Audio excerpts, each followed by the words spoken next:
할렐루야, 좋은 아침입니다. 오늘 말씀은 진리를 사수하는 신앙인에 관한 말씀입니다. 지금 우리가 살고 있는 시대를 규정한다면 학문적으로는 포스트 모더니즘 사회라고 말할 수 있겠죠. 이데올로기가 사라져버린 시대라고 해서 탈이데올로기라고도 합니다. 그런데 중요한 사실은 기준이 점점 사라져가는 시대, 정확한 기준이 사라진 시대여서 탈기준의 시대라고 말하기도 하고요. 또 진실이 무엇인지 모르겠다. 어떤 것이 진실인지 규정하기가 너무 어려운 시대다라고 해서 탈진실의 시대라고도 말합니다. 다양하게 말할 수 있겠죠. 하지만 분명한 사실은 확실한 진리가 사라지는 시대다라고 말할 수 있습니다. 다양한 색조, 아름답게 꾸며져 있는 것처럼 이 시대가 보이지만 실제로는 더 많은 혼란을 초래하는 시대가 된 지금의 현실이 참 안타깝습니다. 그 중에서도 정말 안타까운 것은 정말 이것은 범접하지 말아야 할 대상, 즉 하나님의 말씀인 성경까지도 해석하는 사람에 따라서 또 그 잣대에 따라서 너무나도 많은 의미로 변형되고 재해석되는 경향이 아주 짙어지고 있다는 사실입니다. 그래서일까요? 복음에 대한 명료한 진리도 나름대로 그럴싸한 해석들로 자신의 신앙들을 합리화해가는 시대가 되어져 버렸고 무엇을 의미하는지 스스로도 헷갈리고 신앙인이 분명한 기준이 없이 살아가는 시대가 되어져 버렸습니다. 오늘 본문 말씀이 기록된 초대 교회 시대도 지금 우리가 살아가고 있는 현대와 다를 바가 없이 많은 철학들과 여러 가지 사조 또 신학들의 큰 영향을 받았습니다. 그 중에서도 독보적으로 영지주의의 공격을 받게 되는데요. 이 영지주의는 엄연히 따지면 복음과는 완전히 대척점에 서 있는 전혀 복음과는 상관없는 그러한 사람들의 철학이었습니다. 말씀을 깨닫게 되면 그 말씀에 깨닫는 순기능으로 따라오는 것이 더 말씀을 깊이 알고 싶어하는 갈증입니다. 그런데 참 이 좋은 갈증을 이 영지주의자들은 이용하게 된 것이죠. 악용하게 된 것입니다. 이단에 빠져들게 만드는 기회로 삼고 교인들에게 접근을 해서 복음이 아닌 다른 복음으로 그들의 지적 유의를 채워나가는 것에 아주 영특하게 그들은 사용했던 것이 바로 이 철학적 사조죠. 그 핵심은 바로 죄에 대한 부담감을 덜어주는 것이었습니다. 영지주의자들은 이분법적으로 생각을 했습니다. 영은 다 깨끗하고 육신은 다 악한 것이다 라고 하는 이 이원론을 가지고 접근하고 교회에 파고들고 공격을 가했죠. 그들의 논리는 아주 단순해 보입니다. 단순하게 내가 아무리 죄를 짓는다 하더라도 그것은 육신이 짓는 것이고 그 육신은 썩어질 육신이니 영원한 내 영에는 어떠한 영향력도 줄 수가 없는 것이다. 내 영을 더럽히지는 못한다라는 교리를 그들은 설파했습니다.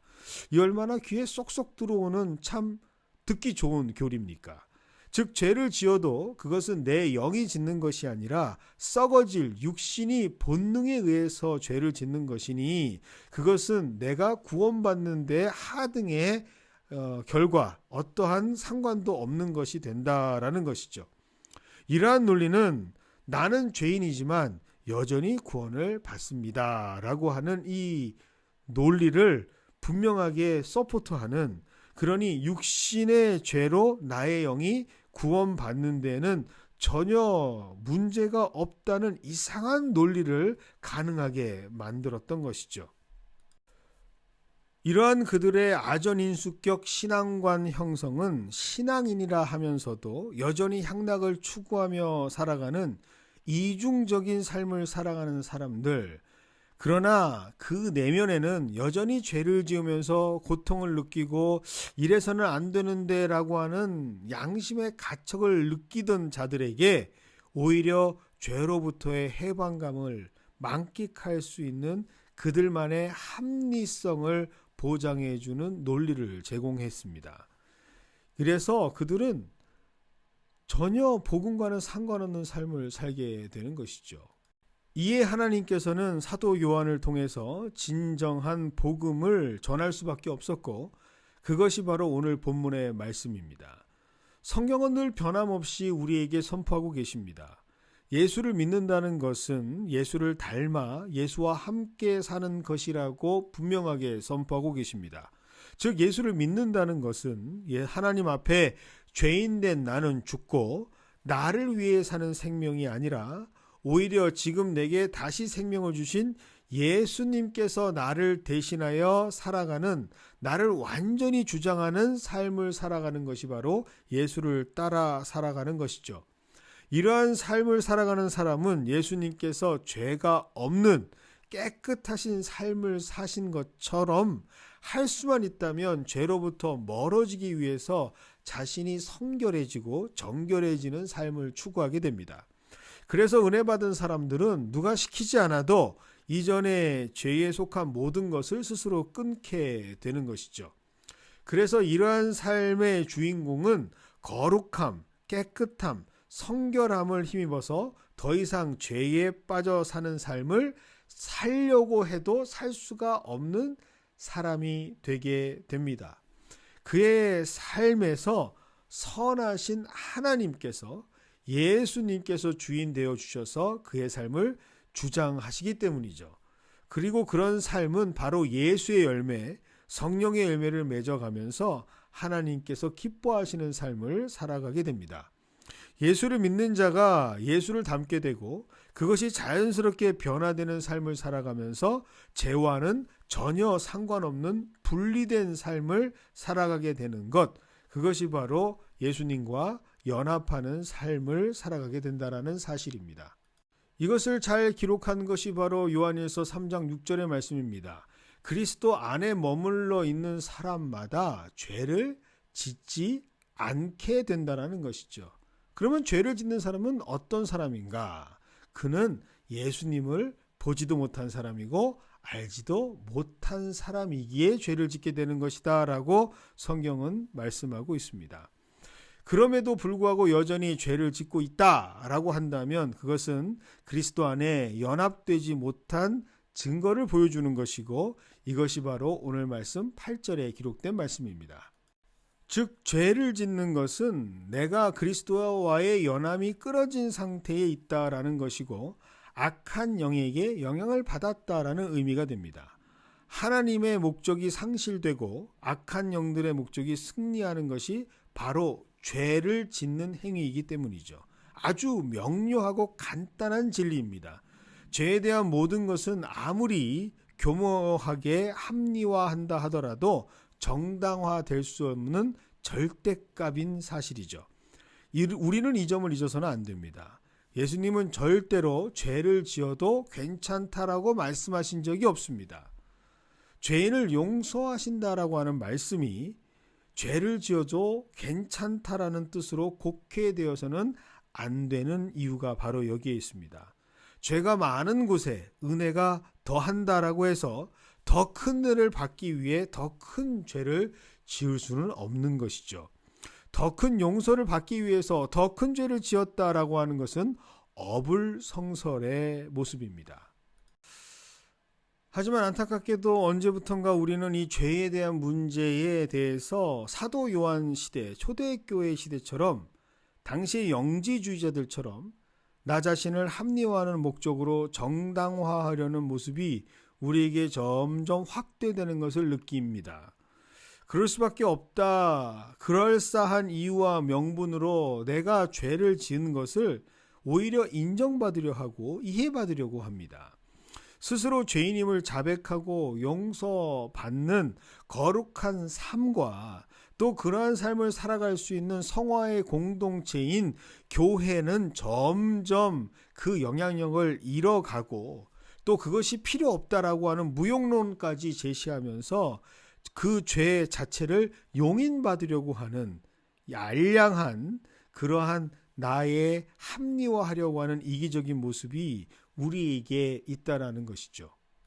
하지만 꼭 기억하시기를 바랍니다. 이것은 절대로 하나님께서 원하시는 온전한 모습이 아니라는 사실이죠. 명명백백하게 오늘 말씀은 선포하십니다. 그리스도는 죄를 없애기 위해 오셨다라고 말이죠. 우리가 비록 죄인이었지만 예수 그리스도를 통해서 점점 그 죄가 사라지고 그 안에 선으로 변화를 만들어가는 것이 참된 신앙의 삶입니다. 죄인으로 태어났고 우리는 여전히 죄인이기에 죄를 계속 지을 수밖에 없다라는 것은 예수님께서 역사하지 않는 자신의 영적인 속사를 그럴싸한 논리로 감추려는 얄팍한 논리가 될 수밖에 없다라는 사실을 꼭 기억하기를 바랍니다. 그래서 오늘 말씀은 우리에게 경종으로 다가옵니다. 점점 혼탁해져가는 현대사회 속에서 분명한 기준으로 하나님의 뜻에 순종하고 그리스도와 연합된 자들을 찾으시는 분이 바로 우리 하나님이시기 때문이라는 사실이죠. 그러므로 오늘 이 말씀을 나눈 우리는 하나님께서 원하시는 참된 신앙인으로 성장하는 하루로 오늘을 우리가 살아가야 될 줄 믿습니다.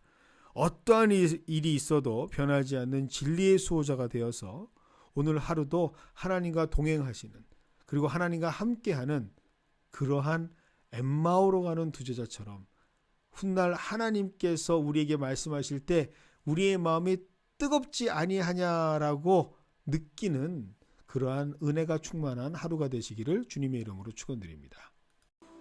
오늘은 우리 교회가 후원하는 선교사님들과 후원하는 목장을 위해서 함께 기도하겠습니다. 기도하시겠습니다.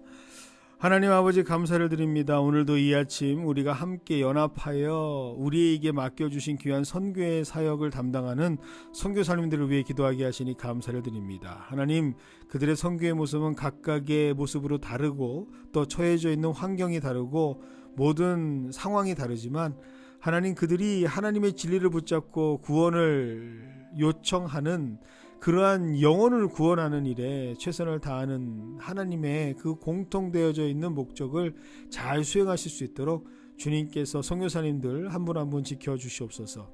그들의 중심을 주님께서 붙잡아 주시옵시고 그들에게 필요한 모든 것들을 하나님께서 적재적소에 공급하여 주시는 놀라운 은혜가 넘쳐나기를 원합니다.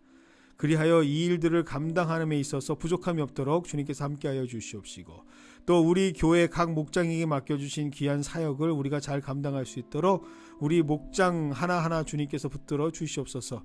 이 일이 부담이 되지 않도록 하여 주시옵시고 하나님께서 맡겨주신 사명으로 감사하며 감당할 수 있는 귀한 일이 되게 하여 주시옵시고 정말 물질을 나누고 재정을 나누고 그들을 함께 후원할 때에 하나님, 그들에게 하나님께서 허락하시는 기쁨이 넘쳐나게 하여 주시옵시고 그들에게 하나님께서 허락하시는 비전이 나누어지는 귀한 사역이 될 수 있도록 주님께서 오늘도 우리와 함께 붙들어 주시옵소서. 이 목장이 오히려 더 이 일을 통하여 새롭게 될 수 있도록 하여 주시옵시고 하나님, 이 선교의 사역을 멈춤이 없는 하나님의 사역으로 기도하며 전진해 나갈 수 있는 우리 모든 목장이 될 수 있도록 주님께서 함께하여 주시옵소서. 예수님의 이름으로 기도드리옵나이다. 아멘. 오늘 하루도 복음 가운데 승리하시는 우리 모두가 되시기를 주님의 이름으로 축원드립니다.